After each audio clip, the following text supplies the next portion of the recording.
Let's talk about the triumph. Talk about what happened sort of after the fourth 2-hour session, after you started sleeping. Oh my gosh, so much happened. I cried for probably the first time for hours. And I remember calling you Yep. and being like, Alan, I can't stop crying. Like, I cannot stop. It was like everything that had been in me all those years just came out. It was a beautiful cry. Trauma prevents grieving and sadness. Yeah. It doesn't allow you to grieve. So she was locked. The grief had been stuffed down inside. And if you read any literature on grief, that's dangerous. Yeah, it was a very amazing experience. But I also started to realize that, I felt that I had been enabling the women that I had been walking alongside of. Because, I was letting them talk about their trauma all the time. I was talking to them all the time, giving them coping techniques and skills, things that I had learned along the way. And the guilt that I felt just ate me up. And I was like, I need to do something. I know that there's freedom. For the first time in my life, I know that there's freedom from trauma, and I need to allow that to happen to some of the women that I was walking alongside of. And that's where I wanted this pilot study to happen with you. So she switched gears from midsummer being almost in a ready to quit and an emotional breakdown to mid-October saying, okay, let's do a pilot study. Yes. And let's change the narrative. Yeah.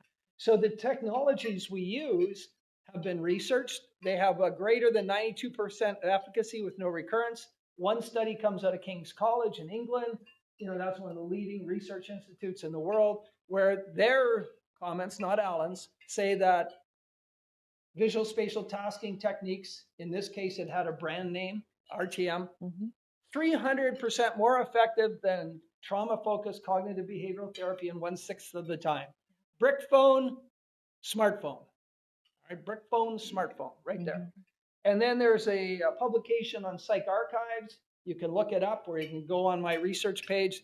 Not my research, it's a list of research on my page. I have to be careful. 18 clinicians in Albuquerque, New Mexico, who they followed, who had a 94% success rate, no recurrence to a year.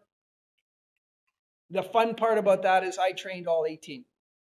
I'm not listed in there, but I have the graduation picture with it. So I thought that was kind of fun that they actually got followed. I didn't know they were being followed. So here's the pilot study. 14 of Kat's clients, including Kat. Age range 23 to 52, mean age 39.2. So young and older women, middle-aged women. 4 of the women were unemployed or on long-term social assistance, and that becomes important in a moment. ODSP, disability. ODSP, yeah, some form. Yeah. 10 were employed or students. A couple were employed and students, right? All had experienced multiple therapies without success. And now I used an internationally recognized test. That's the maximum score is 80. The range of scores were 14.2 to 75. I'm not going to name the person who had 75, but she's in the room. I'm free to do that because she's told her story all over the internet, right? She's laughing at me. The 14.2 person, now that's a low score. I should tell you that anything under 23 means you're coping really well. Anything under 10 means you're trauma-free. So 14.2 is really well. However, that woman lives on a 200-acre farm up by Meaford, up by the Bruce. And she has 3 Canin Corso attack dogs, 130-pound dogs. And she has weapons stashed in various places on her property. But she's got the most evolved coping skills I've ever met on a human being. But don't go on her property. Yes. I'm just telling you, just don't go there. And you're laughing because you know that. I definitely know, yes. Yeah. All right. So the mean score is 45.9 out of 80. That's a super high score. How we did it, I hired an independent third-party person to do the assessment, except with Kat, because I'd already done them, and one other client who entered late. So 12 out of 14 women had an independent third-party assessor from Atlanta do them. I did 5 2-hour sessions, the same for all 14 women, except Kat, because I'd worked with her before. And the mean time from the day they did their first intake interview, do the work, and take a minimum 2-week break, the mean time spent with the 14 women was 34 days.